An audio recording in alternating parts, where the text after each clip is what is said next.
Conjuring the movie. Our lives have been devastated by the release of this movie. The movie industry and all involved never bothered to consider the consequences to us, never told us that the movie was going to be made and that how it may affect our lives. Even when they were informed about the horrendous experience that we were facing, no one bothered to contact us. I am the current owner of the farm where the parents lived during the alleged events of the 1970s, when the Warrens also became involved with the family. Only due to the presence of the Warrens were this movie created. When I discovered the parents' name and the name of the town was used, I was infuriating. It was then that the realization how the occult followers was able to so quickly gain our personal and private information. We will never feel safe or secure again. We have forever lost our sense of peace and privacy.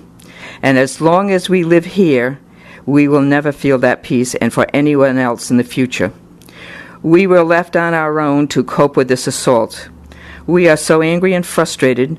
We are experiencing anxiety and stress when we should be enjoying our home and our retirement. It is enough for us to have to deal with serious physical problems without having to face people stalking, harassing, and trespassing at all hours into the middle of the night, who believe they have the right to maliciously and willfully invade and violate our home and our lives, and to threaten our well-being both emotionally and psychologically and physically. We never had to post our property. Now it angers me every time I come and go from our home to have to see what looks to me like a circus with signs all around the property and ropes and chains and flags. But worse, it does not stop the trespassers. Those responsible who created this movie caused this to happen to us, and they do not care. The following information will be in 6 parts. First, it will be our research about the many claims made by the parents. Next, there will be a history and a research of the Warrens. And then, the history of the times that I thought was interesting and connected to this during the 50s to the 80s. Also, about our life during the assaults. And then, I will mention and talk about the life we had before the movie. And finally, I will discuss past videos that have been made in our home.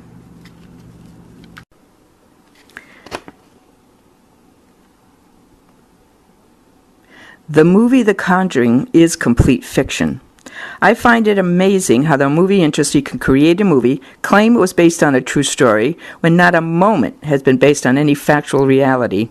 It was left to writers to create their own through their own imagination, never to bother doing any research, and it was their version from beginning to end. We will move to discussing what Andrea Perron wrote in her book about her family's experience. We realize many people saw the movie but has not read the books. What is written by Andrea is the basis of the alleged experience which Warrens took, and the industry, the liberty to misuse. Andrea is very descriptive about the story told by her family. Again, there is no connection to the parents' story in the movie, even if one wants to believe it or not. The significant question we have, the claims about Bathsheba Sherman, and the claims by Carolyn Perron that murders, suicides, and drownings happened on our property and in our home. So descriptive was Carolyn that she even claimed which room the murder and the suicide happened.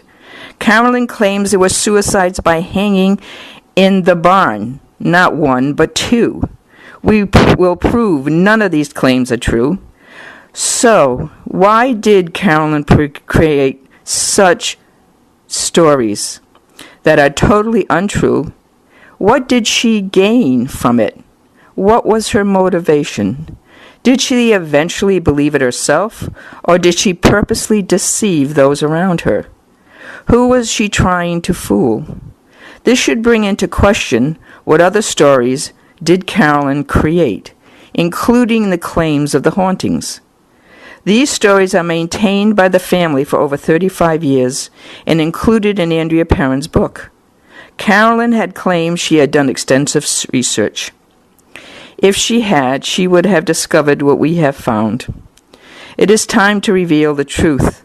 Our home has now been mocked, made a spectacle, and stigmatized forever, unless we can put into question what really did happen. The book Andrea Perron wrote that before, while they lived in Cumberland, their lives were also already disruptive and stressful.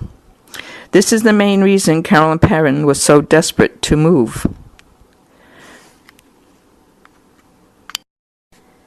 It was Carolyn Perron who created the fictitious story about Bathsheba Sherman.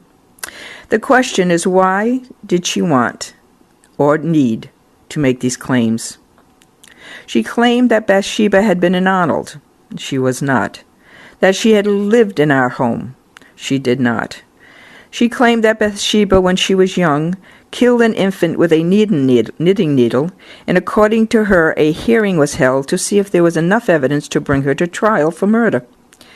No evidence of the death or of a hearing anywhere has ever been found, including the Superior Court records. Carolyn claims the community knew all about it, and that the townspeople ostracized Bathsheba for actually murdering the infant for sacrifice in a satanic ritual because she was really a witch. That Bathsheba had made a pact with the devil to keep her beauty. No evidence in any historical record or from any local historians. In fact, in Andrea's book, page 298 to 299, she talks about how Carolyn had gone to Chepachet to find the claims of Bathsheba's story and to discuss this with a local historian. Well, we have the local historian who has spoke to us about this time. She never had that encounter, nor does she know about any records in the Chepachet Historical Society or in Town Hall that had anything to do with Bathsheba Sherman. Again, it was not the seat of the time. Bathsheba was born in 1812. Burrillville was incorporated in 1806. None of these claims would have happened nor taken to Chepachet. If anything, they would have been taken to the courts in Providence. She claimed she couldn't live any longer, that Bathsheba in her old age, according to Carolyn, hung herself in our barn because of the shame and the anxiety. Bathsheba did not hang herself. We have the records. Bathsheba died of a stroke in 1885. And she did not turn to stone, as mentioned by the parents. She had died in her own home of natural causes. So consistent was the family with this story that Andrea repeats the entire tale in her book, and this myth was brought into the movie, the production of The Conjuring. Lorraine Warren confirms, according to Andrea, that she could see, psychically, that Bathsheba had made a pact with the devil, causing a demon possession within the home. The fact that Bathsheba Sherman's myth has been proven false with extensive research. No one has ever heard these tales until the parents made the claim in the 1970s. Then Carolyn continued to create more stories, claiming that the murder of Prudence Arnold happened in our home, that Dexter Richardson owned our farm. All false. The murder was in Ann Richardson's house in Uxbridge, Massachusetts. The child was found on the second floor by many witnesses. According to Lorraine Warren, she confirms in Andrea's book that she psychically saw that the girl was murdered in the pantry, blood everywhere. Lorraine told the family to seal off the pantry and never enter it again. Carolyn continues by claiming John Arnold committed suicide in our attic. False. He died in Tarkling, the southern part of Burrillville. Carolyn claimed a Mrs. John Arnold hung herself on her barn. Also false. Susan Arnold, or Mrs. John Arnold, hung herself in her attic in her own home on Harrisville Road in 1866 at age 50. So why need to fabricate such tales? She claimed extensive research? I don't think so. What she appeared to have done is read the Black Book of Burrillville, took any name of Arnold, and claimed the deaths happened here in our home. She also adds a father and son ghost named Baker Boys were haunting then because they drowned on our property. There is no evidence. There has never been a suicide murder, or drowning on our property, even beyond the parents claimed. The Warrens and other paranormal groups claim, of course, that a sudden or violent death is the cause for hauntings.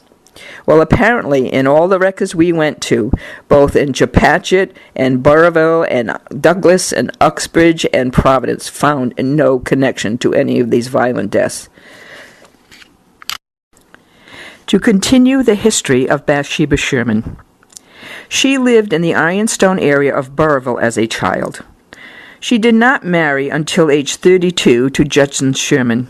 At that time, she moved to Collins Taft Road in Harrisville. After Judson's death, she married Benjamin Green from Lincoln. That marriage lasted only 3 years. And when she died, the family decided to bury her in the family plot with her first husband, with her father and mother. She had had 4 children with Judson. 3 died young, apparently of natural causes. Her son Herbert outlived her and married and had children of his own. He inherited the property. We have the articles referring to her funeral and will.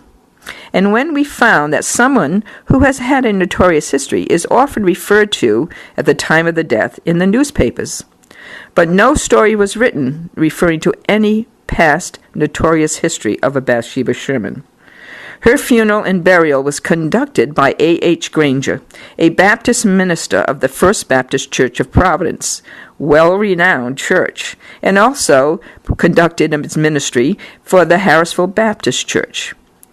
I doubt that the Baptists would have accepted Bathsheba as a parishioner if she had been accused of witchcraft or murder or an infant by satanic rituals. In fact, if Carolyn believed the Black Book, she would have seen that Bathsheba was not in the book because she died of natural causes, not from hanging herself, and no claim of a death of an infant from the knitting needles. The Black Book was a list of unusual deaths in Burrillville since 1797 until 1950s, and others were added up until the 1990s. Andrea claims Bathsheba's history was in Chepachet. It was not. Parents claimed Mr. Kenyon, who sold the house to them, did not tell them about the hauntings. Well, the Kenyon family has left letters with the Historical Society and with me that their home that had been in their family for 200 years has not been, nor ever has been, haunted. In fact, in the book, Andrea makes claim that Mr. Kenyon took Roger aside to tell him, "For the sake of your family, keep the lights on at night." Now, Jerry and I actually laughed about this at the time we read this, because our house of 11 rooms had 1 bathroom. The bathroom was at the far end of the house, on the first floor. If you were upstairs at the other end of the house in a bedroom, or even if you were downstairs in the bedrooms which they used, which was at the other end of the house, it would be much safer to leave some light on in order to get your way to the bathroom, in which Jerry and I have done for 26 years. We leave the light on in the kitchen, in the middle room, so that we can go from room to room without having to look and search for light switches.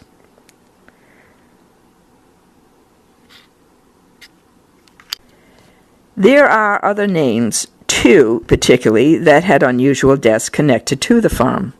One was Edward Arnold, an original homeowner in the 1850s. He had turned over the farm to his daughter Abigail Butterworth in the late 1800s. He was found frozen to death near Sherman Farm Road in 1903. Apparently he had taken a trolley so far and began to walk. He either passed out or fell asleep against a stone wall and froze to death. His body was not found for about 3 months. Then there is another case. This case was of Jarvis Smith, who was found frozen to death in a shed on the farm down by the power lines far from the home. But it was on the road and on its way from Shang Bailey's barroom. Apparently he had been drinking, sought refuge in the shed, fell asleep, and then died. This was in 1901. But the interesting thing of Jarvis's story is that in his newspaper article, It also referred not only about his death, but of a notorious history. He had been accused of a murder, but was not found responsible. But why I mention this is because, again, I refer to people who have had a notorious history. They would also mention that history along with the death. I also want to mention in this video, she mentioned that Dexter Richardson owned the house. And as I have proven in all my information, Dexter Richardson never owned this property and did not live here. And the reason she put that in the video is to try to emphasize the murder of the Prudence Arnold that I have also dispelled, that never happened here. It happened in Uxbridge. But it was her belief of what her mother claimed, that there was a connection between Prudence murder here, and it was not here, and the ownership of Dexter Richardson, which he never did. The other thing I want to mention, which I discovered when we were doing research, is I had forgotten that in 1997, the Providence Journal had come to Burrillville and asked the local historian for any stories about local hauntings. Well, the historian mentioned this house because this was only 10 years after I had met her, and only about 17 years after the parents had moved out. But what I found interesting is that the historian actually quoted me. She said my name and then said that when I was asked, I said, there is nothing that ever happened here that couldn't been explained by other means. And she quoted that. And that's how I had always felt. And I thought this was also important to tell you. I'm going to mention some of the stories that I heard that Andrea Perrin. I personally heard her say some of these stories in public, but I also heard her on the internet speaking on different radio stations. Andrea Perrin said in public that Warner Brothers had given us full security. Well, that is absolutely false. Warner Brothers had never talked to us. They also claimed at another public hearing that the Warner Brothers had paid our local police department. Those claims are also false. I was also told originally by her that her and her family had nothing to do with the upcoming movie. She told me it was a movie based on the Warren files, that it was based on only what Lorraine Warren had to say, and she and her family had nothing to do with it. That some B-movie producer was making the film, and it was going to be some rigged film. That's all I ever heard until the movie actually was coming out into public. That's when I, of course, heard that her name and her family likeness and the fact Harrisville, Rhode Island was going to be mentioned. And it's when I really got upset. And I actually had to call Andrea and explained to her how angry I was. Also, I heard that she claimed that her and her father had arrived here about 3 years ago, a day that they had brought a reporter with them. I do remember that day. This was long before the movie. I was in a public forum listening to her at one point when I heard her say that she had been viciously attacked by the entity, Bathsheba, while her father was in our cellar here at our house in front of me and this reporter, claiming that I looked shocked when she got thrown across the room and was seriously hurt on her back, etc., etc. Well, I never saw any such attack. And the reporter was called outside, and I never saw her again because she left. So I thought it was kind of odd, but never gave it much thought until I heard this story. I was so infuriated.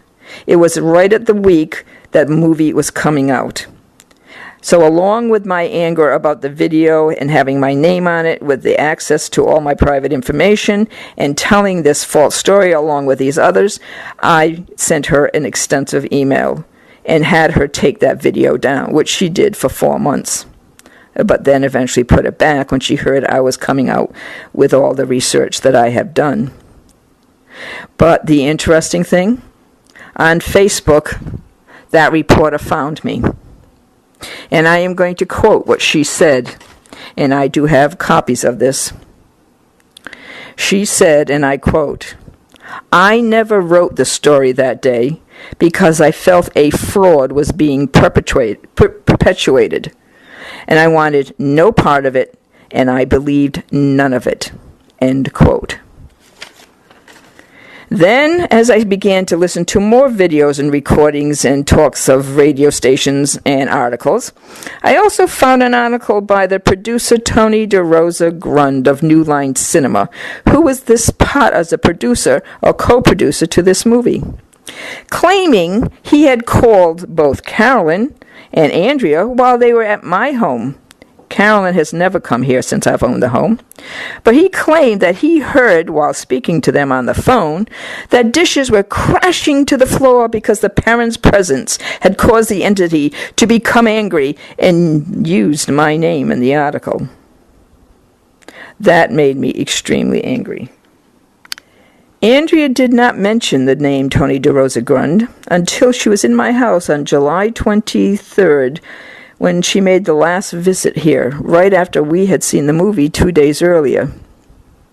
Had I heard her mention that name before, I would have instantly realized she was connected to this movie.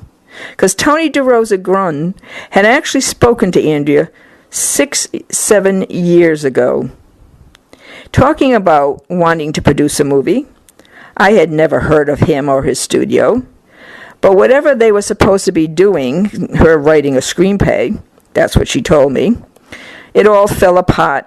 Apparently he never paid her, and supposedly that was the story, and that he never got funding to do any movie. I never realized he was connected. And like I said, had I known, I would have absolutely known that Andrea was connected. Andrea said, as I was listening, even though she told me she had nothing to do with this movie, I heard her several times in interviews say she has had a contract with the studio for 4 years, knowing that her name would be on that movie, yet she never told me. There are many other stories that she's put out. Even simple stories like, I have invited her over and over again to stay over at our home, and she could never do it because she could never spend a night here. I have never asked her ever to sleep over here. The other statement I heard, when she spoke to a small group, the people there called me to inform me that Andrea told the group that while I had child care here, a child, an infant, continuously levitated out of a crib, and I would continuously find it on the floor. I was very, very upset about that.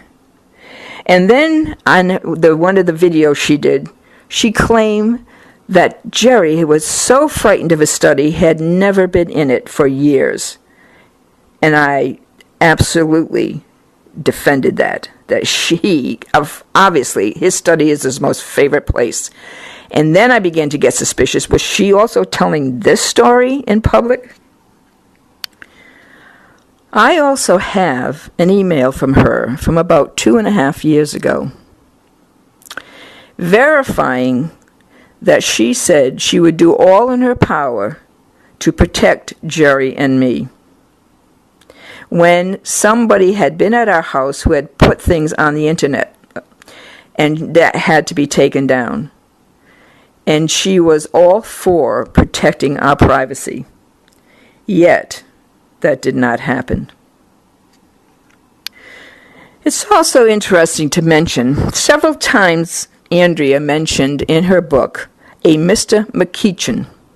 On interviews, when asked about him, she said that she never used his real name because she never got permission from the family. Well, interesting enough, we know who Mr. McKeechan really is, and we have spoken to a family member. So we are aware, so that any story that was coming out from the story, whether or not Mr. McKeechan was one of those who talked about Bathsheba, according to the family, they never heard any story about Bathsheba Sherman. I also want to mention that in 1997, there was an article in the Providence Journal. The historian from Burrillville at that time was approached by a journalist asking about any haunted stories at the time. She went over some of the story about this house and another story that was famous. Interesting enough, it was called Laura Sherman. For a while, we always wondered whether there was some connection of the parents mixing the story about Laura Sherman myth with Bathsheba Sherman, like claims that Bathsheba was never buried in consecrated ground, that she's buried in our backyard. Well, interesting, when we first moved in, my daughter, who was a teenager, when she was in school, this would, of course, only been 7 years after the parents moved out. These kids actually said to my daughter, "Do you know that you have the Sherman buried in your backyard?" But they said it was Laura's grave. But Laura's grave is actually up in Buck Hill, not anywhere near this area. So the confusion, whether it was the parents or the townspeople, the interesting that these two myths somehow were mixed. I'm now going to speak about claims of the Warrens. The history of the Warrens is interesting. When I began to do a thorough research, as much as I could find at the time, and I'm sure there's a lot more out there, we will start with the Amityville Horror. The book was written in 1977. It was very interesting that the Warrens became involved because of the newspaper in the area who asked them to come and do an investigation. They claimed that the George Lutz family had already left when they came in to investigate. And of course, the Warrens discovered there were demons in the house. Not surprising. A next case, in the 1980s, they investigated, which became a movie called The Haunted. It was the Smurl family story. Again, I require that everybody do research if they want to find out about Warren's history. Apparently, there was a question about the Smurl's hallucinations and whether or not he had actually brain lesion. The next one that became quite famous, made for TV, is The Haunting in Connecticut. It's the Snedeker story. A book was written by them. It was written by a man named Ray Garton. It was later found that after the story was written, Ray Garton came forward and claimed he had made up the story, including claims that Ed Warren told him to fabricate the story. The Ray Garton had claimed that he had tried to get information from the family, but no one had a similar story, and it was too confusing, and that's when Ed told him just to make it up.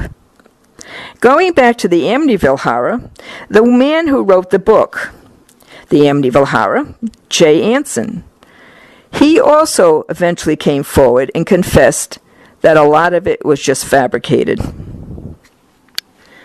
But the story that I heard that was, to me, the most disturbing, a book written by the Warrens called Devil in Connecticut. The book claimed that Lorraine Warren found this 11-year-old boy to have been possessed by 42 demons. Several exorcisms supposedly was performed on this child. Apparently, I don't know, it doesn't say whether or not he ever really got psychological attention. But as the boy grew up, his name is David Gladzel, he discovered in 2006 there was talk of the book that they wrote, the Warrens, The Devil in Connecticut, to be republished because there was a possibility of a movie being made. Well, David and Carl Gladzel got together, the two brothers, as adults, and sued Lorraine Warren in 2007. The other lawsuit that we had heard about, not pertaining necessarily to the Warrens, but it was filed by the Cromarty family, who moved into the Amityville house after the Lutzes had left. And due to the continuous harassment of thrill seekers, sued Jay Anson and George Lutz because of the thrill seekers and won the case, because it was heard by then that Jay Anson said it was a made-up story. And if anybody is going to research or would like to look up more information about the David Gladzel story, There is a great writing from a man called Frank Richards. He did a series about the horrors of the Glatzel's life. And because of the Warrens had claimed this, he suffered greatly, both in his town. He never graduated high school.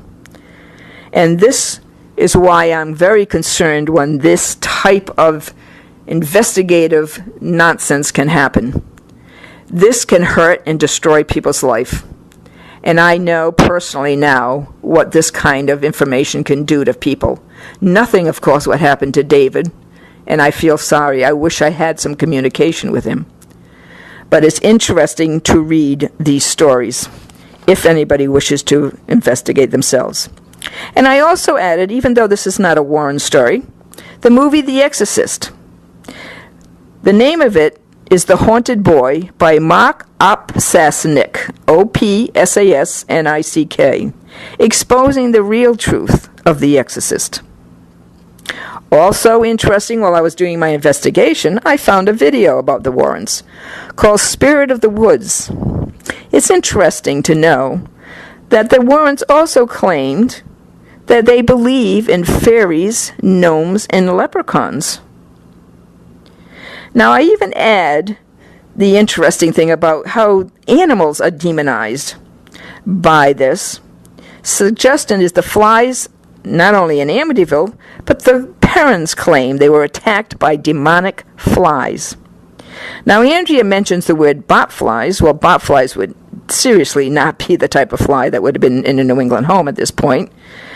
What they were are cluster flies, a very common type of fly that burrows into a house and comes out in through the house during the fall and winter. Yet the paranormal makes these flies apparently demonic, along with crows and bats and snakes and pigs. My question has always been, where is science? Especially when there's claims of paranormal, especially now that it is the 21st century. But I have quotes from the Warrens from their book. Quote, "There is simply no secular, that is, no non-religious explanation for the spirits to exist." They also may claim that science in the medical field are in denial because schizophrenia is really demon possession. Warrens also claim that during the period of the 70s and 80s, somewhere thereabouts, that 600 exorcisms had taken place. Add that to the local evangelical minister who now claims he has done at least 20,000 exorcisms. The Warrens also say that science couldn't really come to the study of demonology because it is not in their realm. It must stay in the religious realm. Interesting. That is obvious. Science could not find this because only people under the religious idea that demons exist can actually experience this. Scientists, according to, again, the Warrens in their book, scientists rule out the existence of spirits entirely. The medical establishment tends to see the subject as either an illusion or psychosis. Academics conceive of demons as only as fantasy. Only the religious establishment can give credence to the notion of the demonic in high theology. A final note. It is interesting how the Warrens, in their book, make several claims. One I think is interesting where he quotes, "People just cling to psychology." Well, I just thought I'd add this. Because of the past where people believed demon possessions, of course when people had delusions or a psychosis, they quite often in past years, because of the religious connection, would believe that the voices were either the devil or a god. And that's how it had been for many, many generations. But interesting enough, if we just choose to look at psychology, back in the 50s, things began to change. And what some of the psychosis was, claims to be aliens or spies. And if you remember, that was quite popular in the early 50s and 60s. But then there is a new psychosis that is being discovered, because basically any of these delusions is based on your culture. And quite often, if people study around the world, that whatever their culture belief is what the psychosis tends to follow. But the newest one, and I thought it would be interesting to hear, is called the Truman Syndrome. It's the new dissociative identity disorder behavior. And the reasons, again, the new culture of technology. It is a belief that the psychosis comes from the belief that people are following them because of the videos, because of the technology, that there's been chips implanted in them, and that through these chips or through this technology, people are speaking to them and maybe causing them to react or to do things against their own will. But again, cultural in its modern days. We are now in the 21st century. According to the Perrons, in Andrea Perron's book, the Warrens did not help end their problems. It actually made it worse. Also, the Warrens never protected the Perrons' privacy. They publicly discussed the Perrons' story and broke with confidentiality. The Perrons were also inundated with thrill seekers during their time here, and the Perrons themselves were even called Satanists by some and rejected by their local church, and found difficulty even within the community. I did request copies of any research that Carolyn Perron had done, which apparently had been given to Lorraine Warren back in the 70s, but I have never heard back. Delusion, a false conception and persistent belief unconquerable by reason in something that has no existence in fact. The Webster's Dictionary. Another interesting term, the more modern term, is the matrix, consensual hallucination. The following information will be in 6 parts. First, it will be our research about the many claims made by the Perrons. Next, there will be a history and a research of the Warrens. And then the history of the times that I thought was interesting and connected to this during the 50s to the 80s. Also about our life during the assaults. And then I will mention and talk about the life we had before the movie. And finally, I will discuss past videos that have been made in our home. I am going to end with discussion of 2 videos that had made here at this house over the last couple of years. 8 years ago, the ghost hunters came and filmed. What happened that year, it was a friend of mine who had called to tell me that it was a new show, and that I should probably write to them and let them know that the Warrens had been here in the 1970s. I balked at this originally because I was not interested in ghost hunting shows, but she insisted that these were Rhode Island guys, that this would be so interesting for them at least to know that Warrens had been here. So 6 months later, I finally said, well, I'll just email TAPS, which is the program that was housed in Rhode Island, and let them know. And what I did is simply write an email telling them that our house had been visited by the Warrens in the 1970s. It was not my intent at the time to ever have any ghost hunters come to our house. We had already lived here 18 years and never had any interest. But interesting enough, 2 days later, I received a phone call. Not from Rhode Island, but from Los Angeles. It was the Sci-Fi Channel. And they were very curious and very interested in doing this house and asked, can they come and film? And they needed to do it in 2 days because they were going to be going around the country and this was going to be their first stop, so they would have to do this immediately. And would we consider them if they could come? Now, interesting enough, had Jerry been here at the time, this probably would have never taken place, but he was away. Because he worked 2 jobs, he would have had to need his sleep, and this was done on a Tuesday evening. Well, I thought about it, and I hemmed and hawed, and then I finally said to him, well, in my mind, I thought, well, they don't use psychics or mediums, that they only use instruments. And then I thought, well, what are they going to find? So they can come, they can look around, and, figuring they won't come up with anything. So I agreed. I thought it would be entertaining to see how ghost hunters are working with technology now rather than other forms. So they arrived a day before the shooting, and 2 women came in and had talked to me, had looked around the house, asked different information like where was a local restaurant. And then they said to me, well, did you ever have any information or anything to experience?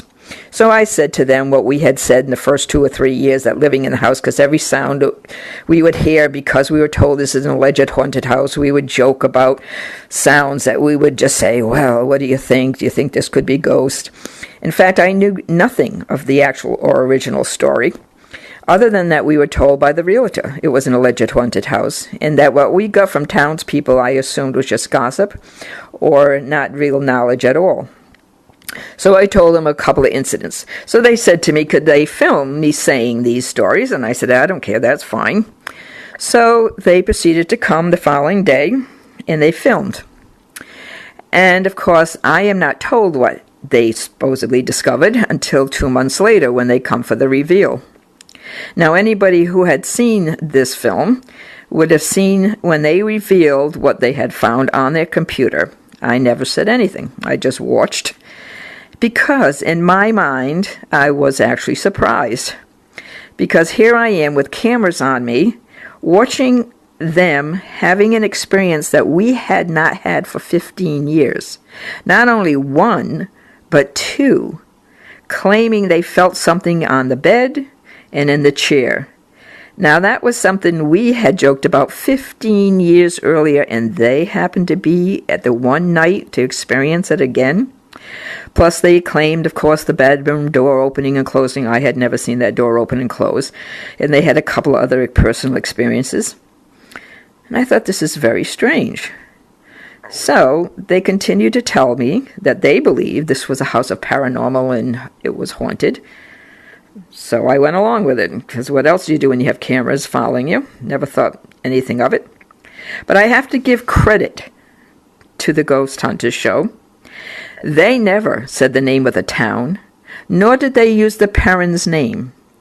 They briefly mentioned the Warrens by saying, interesting enough, because apparently they don't see them as very credible, because they made a comment on air saying, oh no, not the Warrens were there, and I have to take them with a grain of salt. And this is what they said on air. Now, interesting, after that filming, and it was aired, I did not see another part of this film until it was aired the following year. And it was a scene that was taking place in our closet. And it was interesting how they tried to display that it was difficult for anyone to open and close the door because there was a mattress in the room. Now, I found that very interesting. That was not discussed with me the day of the reveal.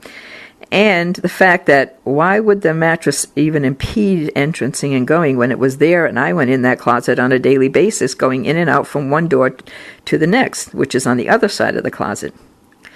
But I went along with it, and I thought it was interesting, and we told friends about the movie and showed them, and everybody thought it was very interested. And, I would say to people, well, if you are a believer, you would probably think it's a great show. If you're a non-believer, you would believe it was all faked.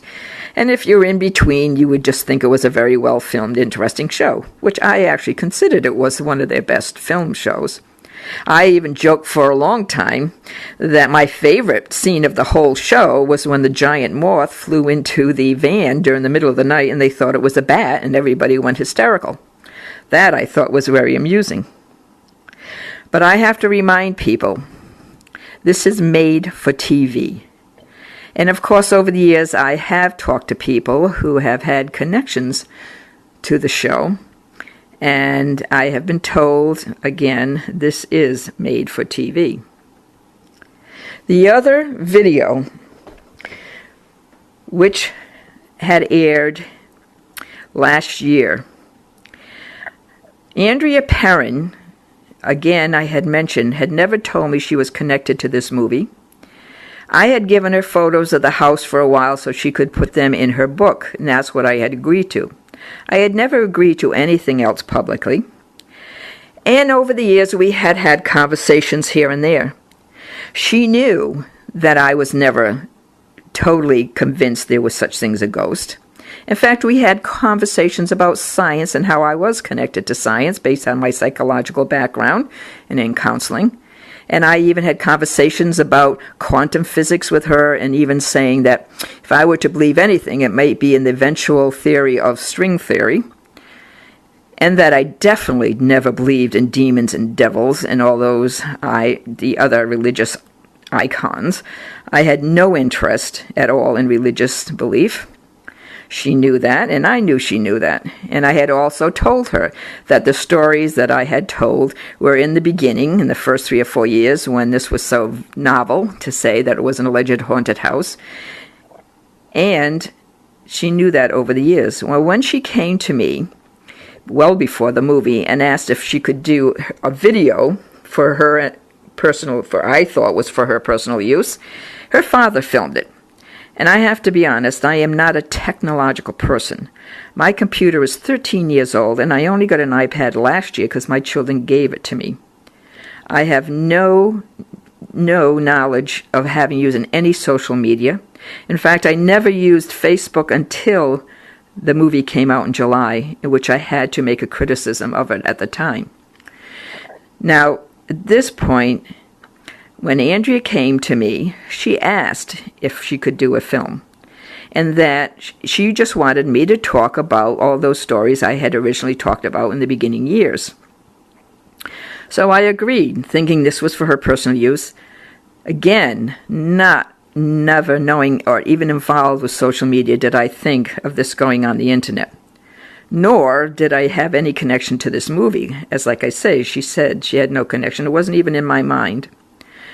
So when we talked, and I explained the stories as I had before, I didn't emphasize a lot of things that I actually said in the video.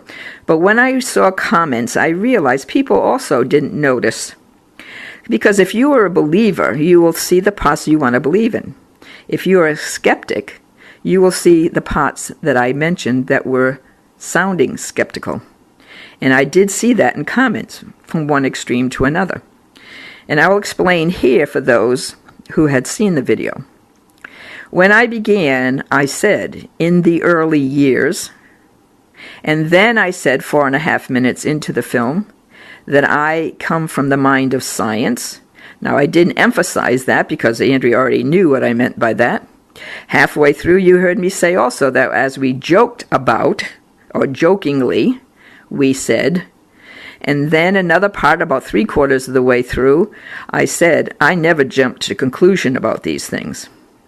I also got very annoyed, and people will see how annoyed I was, when Andrea made a comment that Aunt Jerry feared the study and had never gone back. Well, that would have meant 23 years of him not being in his most favorite place. And I went after her right away about that was ridiculous. And, why would she even think we feared anything in this house? Because in my mind, she knew what I said. I never claimed for sure these were ghosts, nor did I ever claim I believed in ghosts or the supernatural or the paranormal. This is the way people viewed what I said. And then what happened after that is I didn't even realize that Andrea had put it on YouTube. It wasn't until the following year that my daughter actually had someone tell her they had seen it. And this was just prior to my having the back problem. It didn't even dawn on me what this even meant. Because Andrea had said she wasn't involved in the movie, I never even connected that her name would have any connection. So what happened in July, when I had my new iPad and was able to review all the videos, I realized that this video had been put up with my name on it. It wasn't the content I was concerned about.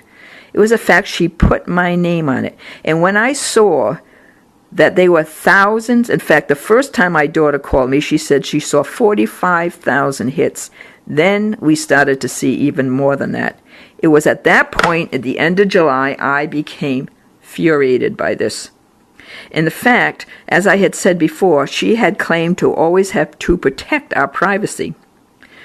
Well, why would she put a film up with my name on it, knowing that her name was going to be on the movie, which immediately linked her name to my name. Then I realized this is why probably so much of the public got my name so quickly. Well, I emailed her immediately that July. This was shortly after the film. And I said to her, you better take that film down right now. It is because of that film I believe my name is going so viral. And she did. I gave her credit for that. She took it down. And it was down for 4.5 months. But at the end of November, when she realized that I had been doing research and I was starting to expose what I had done in the research, someone called me in the beginning of December, told me that Andrea had put the film back up. And what I believe, she did this in spite, rather than considering my privacy, and rather considering that originally this could have done more harm to us than anything, yet, just to try to save her own face, she put the video back up.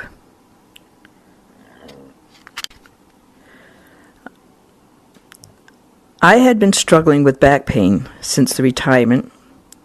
As of December, I developed severe nerve pain and was waiting for an injection, but it did not work. I could hardly walk by February and I collapsed. I was taken by ambulance to the hospital. I was told there was no other choice but to have spinal surgery. I spent 8 days in the hospital, 2 weeks in rehab, and several weeks at home learning to walk again. My daughter came to care for me, and in May I spent the month with her. I am telling you this because I want people to realize the movie was not on my mind at all. I had far more pressing issues to deal with. It was the first day I was home when I saw a car come down the driveway next to my car. I assumed the two people were coming to the door. But when that did not happen, I looked out the window and I saw them walking the property and taking photos. They get back into their car and drove away without ever asking for permission. It was that day that I felt I had been invaded. I was furious, angry that we would have to post our property for the first time in 25 years. The posting, no matter how many signs, meant nothing. We began to witness cars arriving up front day after day, pointing out the house. They were blocking traffic. I called the police. The neighbors were calling the police. Strangers parking in their driveway, driving down our driveway to take photos, even with the signs there, and they drove past it, or they walked past it to take pictures. I had to continue going in and out, make them go away, and when I should be recovering instead of risking my health. It was one of these days when several neighbors were up front with the police, and I went up to speak to them, that I discovered from a neighbor that they had seen on our property people with flashlights after midnight. It was then I realized it was even worse. Now our anxiety grew, knowing that they had absolutely no respect for us, as if they felt they had the right to trespass, as if this was public property for their own bidding to do what they wanted. We began watching the windows. We realized that cars were parked behind our barn that were waiting for us to turn our lights off and then trespassed, as if they were stalking. We began to stay awake, turn off our lights and watch, call the police constantly. The police even found them while doing routine drive-bys. We did not sleep for days, up until 2 or 3 in the morning, walking from window to window. Never have I felt so violated. Day after day, I spent looking out the windows. I never sat on our porch the entire summer. My daughter and son had given me an iPad this past year, and this helped for me to start to watch all the interviews of the parents in the movie, which I had not even paid attention to prior to the surgery. It is then I also found very disturbing information. False stories were on these videos, which infuriated me. Because my name became public knowledge, that our address was everywhere on the internet. My voter registration, my private phone number and email, another information with addresses as well as our acreage, our signs, our names. Someone had researched even our town files. Google Earth with photos and address. But worst, I found people trespassing, filming, and going by no trespassing signs walking on our property, then claiming they will be back at night, and then putting these films on YouTube. At worst, and made most mockery of our home, was a person filming the no trespassing signs, walking past them to the house, placing the doll from the movie with a scream and the words, "Gotcha." Now over 600,000 hits. Threats and comments to do harm to our property. Several friends did their best to try and get some of the sites taken down, but they could not get every intrusion. At this point, our name and address was posted by thousands of people. We had harassing phone calls in the middle of the night. We found our metal fencing had been torn down several times. We put up a chain and ropes to prevent people driving on our driveway. We did not get any sleep until some friends volunteered to sit in their cars in the driveway up till 3 in the morning, calling the police when they saw people coming. Only then did we feel we could sleep. And even then, if we heard sounds, we would get up. One night when police were at the barn taking down license numbers and names of the offenders, we saw others with flashlights at the other end of the property. One night we came home late, found our chain and rope taken down, and another time our rope was cut. That to me is just malicious intent to make us feel threatened. Weather was not a deterrent either, no matter how much rain or in the months of December or January with freezing temperatures and snow. A group of teens near our sheds in pouring rain. We saw people at midnight at 9 degrees. At Christmas during the school vacation, tire tracks in the snow. I even had a physical confrontation with a man who refused to leave, who had brought along his 7-year-old child, and then confronted me. And others who refused and yelled at us. We saw dirt bikes coming from behind our property from the back trails. At first, there were many, many people who others thought were just local, but we were writing down license plates. And this is what we recorded. This is what we did see. New York, New Jersey, Pennsylvania, Delaware, Minnesota, Utah, New Hampshire, Florida, North Carolina, many Mass and many Connecticut plates. Our neighbors were as helpful as they could be. If they heard noises at night, they would yell and say they were calling the police. Across the street, there were teenagers who were doing their best to send people away during the day and night. One young man told us a group had a crowbar, and another group had actually threatened him. We found a file on the property, cigarette butts near our barn, even a battery as if a flashlight had fallen.